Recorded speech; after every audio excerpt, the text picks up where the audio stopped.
तो श्रावण के महीने में कोई भी एक नियम अवश्य धारण करो पूरे सावन कि मैं शिव जी के मंदिर जाऊंगी या बेलपत्र को जल चढ़ाऊंगी या शंकर जी के मंदिर का दर्शन करूंगी या शिखर का दर्शन करूंगी या शिव जी के मंदिर में एक चावल का दाना या 2 लोटा जल का स्मरण या बाबा देवादिदेव महादेव का मंत्र स्मरण करूंगी। प्रतिदिन अपने हाथ में 2 लोटा जल भरकर शिव को जल की धार लगाऊंगी। कोई भी एक नियम अपने श्रावण महीने में अवश्य, और नियम पूरा होता है तो बाबा करुणापुर से आई हूं। महाराज जी, हमारी शादी को 10 साल हो गए थे, संतान का सुख नहीं था। हमने कई साल दवाखाना दिखाया, डॉक्टरों की सलाह भी ली, पर कोई समाधान नहीं मिला। एक दिन आस्था चैनल पर हमने आपकी शिव पुराण की कथा सुनी। आपके बताए हुए वही लिखा है, उपाय टोट के शुरू कर दिया। भगवान जी से रोज 1 लोटा जल चढ़ाना प्रारंभ किया। मैंने पशुपतिनाथ का व्रत रखना शुरू किया। उस दिन से हम रोज शिव पुराण कथा सुनने के लिए गांव के शिव मंदिर में दर्शन के लिए जाने लगे। परमेश्वर महादेव बाबा की कृपा ऐसी हो गई, बाबा सफेद आंकड़े की जड़ का प्रयोग ऐसा किया, पशुपतिनाथ का व्रत किया और बाबा की कृपा से 2 बार पशुपति व्रत करा, 2 बार सफेद आंकड़े की जड़ का प्रयोग करा, 2 बार पंडाल में बैठकर कथा का रसतत्व ग्रहण करा और बाबा की कृपा से गर्भ ठहर गया। और बाबा की कृपा से 2 पुत्र ने 10 साल के बाद दोनों पुत्रों का फोटो लगा रही हूँ, 2 बेटों का फोटो लगाया गया है। आप लोग एलईडी पर दोनों बेटों का फोटो देख सकते हैं। अगर बच्चे आए हों तो आप लेकर आ सकते हैं व्यासपीठ।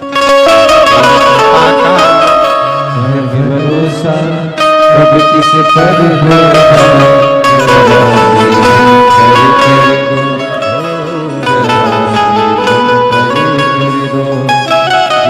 पर भी हो गई तेरी करुणा कृपा भव पार हुआ आदि हो चाहे जिना उसका भी बाबा उद्धार हुआ। गिद्ध अजामिल गणिकार जैसे तेरे मन को जरा सी हम भर कर दो, जरा सी हम भर कर दो। तेरी कृपा क्या है भरोसा कब किस पर होगा, जरा सी हम भर कर दो, जरा सी हम भर कर दो। कपर्दी ने पूछा कि तुम्हारे आने का कारण क्या है? कहा कि मैं पूर्व में ब्राह्मण था, बेलपत्र का अपमान कर कर मुझे ये योनि मिली है। मैं पिशाच की योनि, इस पिशाच योनि से मैं कैसे छूटूं? आप मुझे। कपर्दी को चिंता लग गई। कपर्दी ने पूछा, पहले ये बता कि तुझे मेरा एड्रेस किसने दिया? तुझे मेरे पास में किसने भेजा? कपर्दी ने कहा, एक शंकुकर्ण नाम के एक संत से मिलना हुआ महाराज से। उनने कहा कि तू एक काम कर, शिवजी के गण है कपर्दी जो शिवजी की जटा बांधते हैं, वो आएंगे, रोज आते हैं, तू उनसे मिल।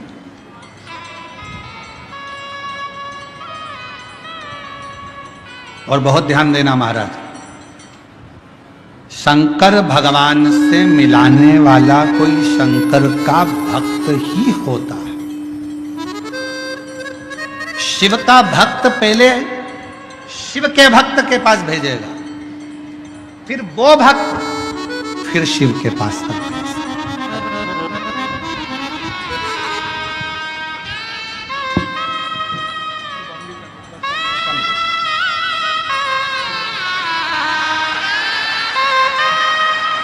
शंभो शंभो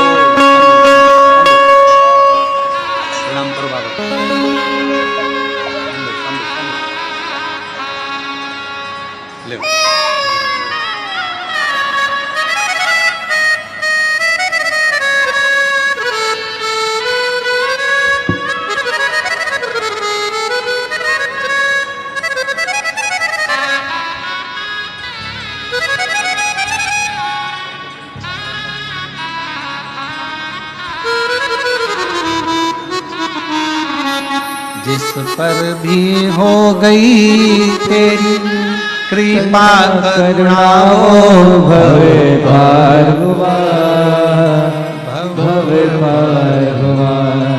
पापी हो चाहे जितना उसका भी बाबा उद्धार हुआ, उद्धार हुआ।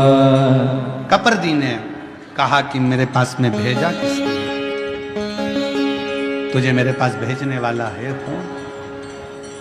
कहा एक शंकुकर्ण नाम के एक महाराज हैं, संत हैं, यहीं काशी में रहते हैं, उन्हीं ने कृपा कर कर आपके पास में भेजा। ये उन्हीं की करुणा। ठीक? क्या चाहते हो? बस मेरी मुक्ति हो। मेरे से अपमान तो हुआ है बेलपत्र का, पर मेरी मुक्ति हो जाए ऐसा कोई उपाय। कहा एक उपाय। क्या? पर पहले मुझे समझना पड़ेगा, पहले मुझे समझना पड़ेगा। कपर्दी ने सोचा यदि मैंने उपाय बता दिया और देवाधिदेव महादेव मेरे ऊपर नाराज हो गए तो? मान लो मैंने उपाय बताया और देवाधिदेव महादेव नाराज हो गए तो?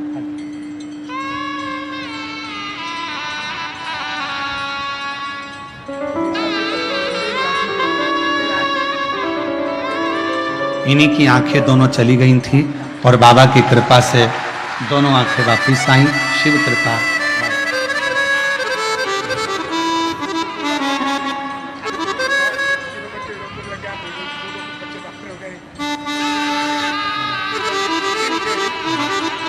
कह रहे हैं कि 8,000 रुपए की नौकरी करता था। मुझे मालूम नहीं था कि रोते नहीं, कथा में बैठकर कथा सुनने का क्या फल है। 3 मंजिल की बाबा ने बिल्डिंग बना दी, 2 बेटों की नौकरी लग गई, एक बेटा डॉक्टर हो गया और शिव जी की कृपा से आंखें भी वापिस आ गई। ये शिव की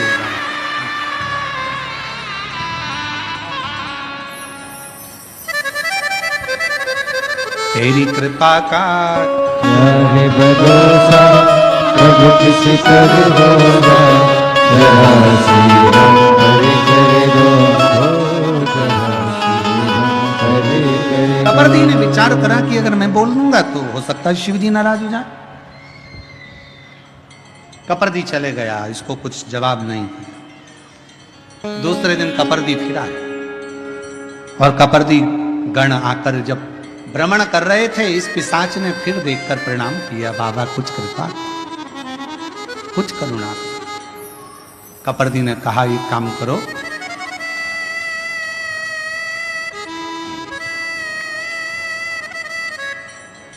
मैं एक शिवलिंग का निर्माण करता हूं,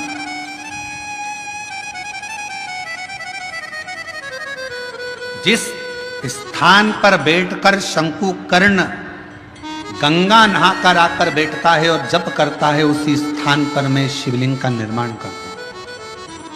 उस शिवलिंग पर तू केवल इतना करना, अगर कोई बेलपत्र चढ़ाने के लिए उस शिवलिंग के नजदीक में आए, बस उस जाती हुई बेलपत्र का मात्र तू दर्शन कर ले। आप देखिएगा जरा,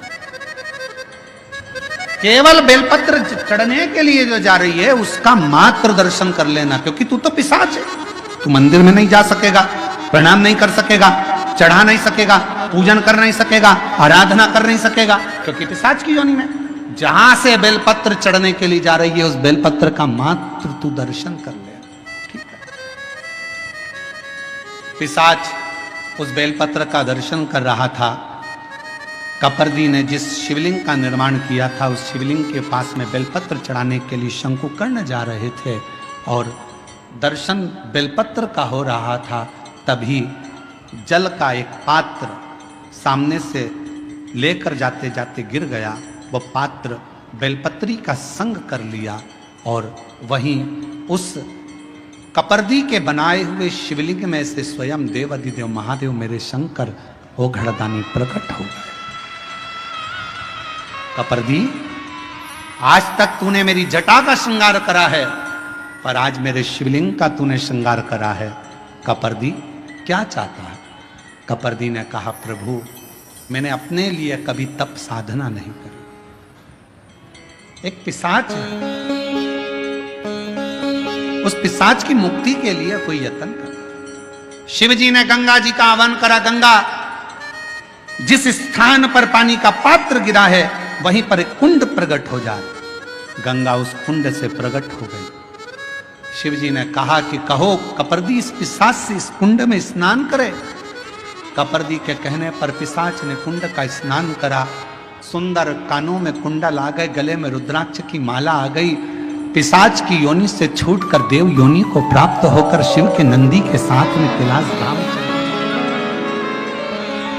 शिव जी ने कहा, सुनो कपर्दी, तुम्हारे द्वारा बने हुए इस शिवलिंग की साक्षी में यह सुंदर कुंड,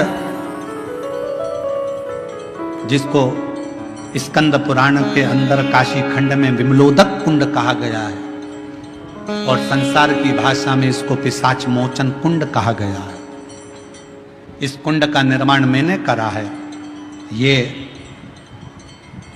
कपर्दी, तुम्हारे द्वारा बना हुआ यह शिवलिंग कपर्दीश्वर महादेव के नाम से विख्यात होगा।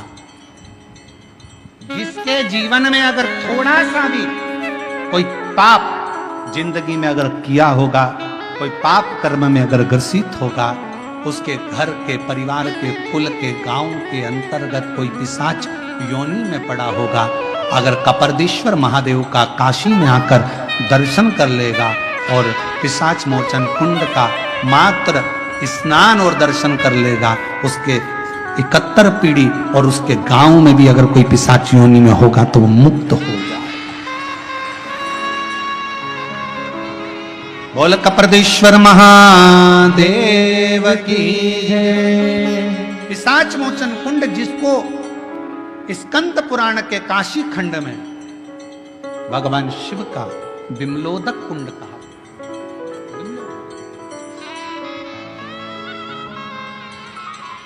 एक बेलपत्र और उस बेलपत्र की महत्वता का वर्णन ये शिव महापुराण की कथा का विमलोदक कुंड का। और कितना विश्वास, जैसे ही उस पिशाच को मुक्ति मिली, शंकुकर्ण हाथ जोड़कर उस शिवलिंग की साक्षी में, कपर्दीश्वर महादेव की साक्षी में बैठ गए, शिव नाम का स्मरण करने लगे।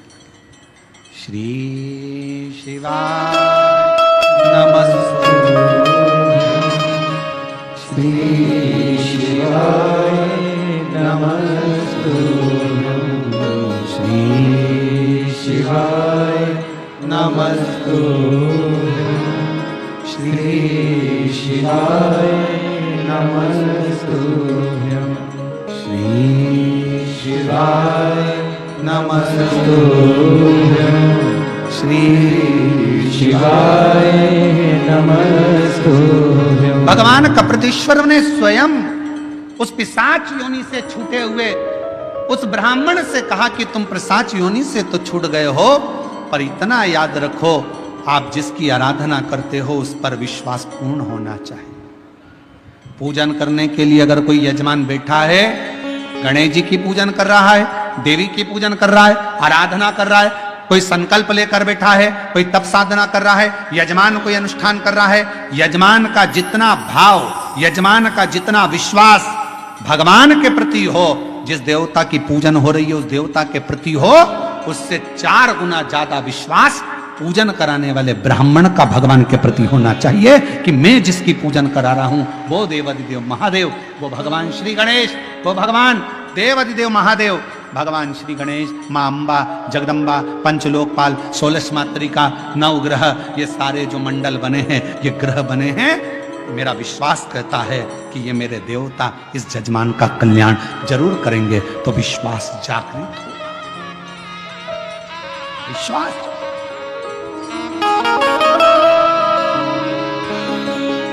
इस विश्वास की जागरूकता। शिव महापुराण की कथा कहती है, मान लो अगर हमारे पास में कोई पुष्प नहीं होता, हमारे पास में कोई बेलपत्र नहीं होती, हमारे पास में कोई वस्तु नहीं होती और हम शंकर जी का मंदिर में पहुंचे हैं, तो अपनी वाणी का पुष्प शिव को समर्पित करना चाहिए। वाणी का पुष्प मतलब अपने मुख से पंचाक्षर मंत्र नमः शिवाय, षडाक्षर मंत्र ओम नमः शिवाय, या अपने मुख से श्री शिवाय नमस्तुभ्यम। किसी भी शिवालय में जाओ, किसी भी तीर्थ में जाओ, महाकाल बाबा का दर्शन करो, चाहे विश्वनाथ जी का दर्शन करो, चाहे केदारनाथ जी का दर्शन करो, चाहे भीमा शंकर का दर्शन करो, चाहे घृष्णेश्वर बाबा का दर्शन करो, चाहे त्र्यंबक बाबा का दर्शन करो, किसी भी मंदिर में आप दर्शन करने के लिए जाओ, मंदिर के गर्भगृह में तुम्हारा प्रवेश नहीं हो रहा है तो बाहर खड़े होकर चिल्लाकर आवाज लगाना, श्री शिवाय नमस्तुभ्यम, श्री शिवाय। जब हम बाहर खड़े होकर अपना पुष्प, अपनी बेलपत्र मंदिर के अंदर नहीं जा सकती, तो अपनी वाणी रूपी पुष्प हम भगवान को समर्पित करें, तो शिव प्रसन्नता से हमें फल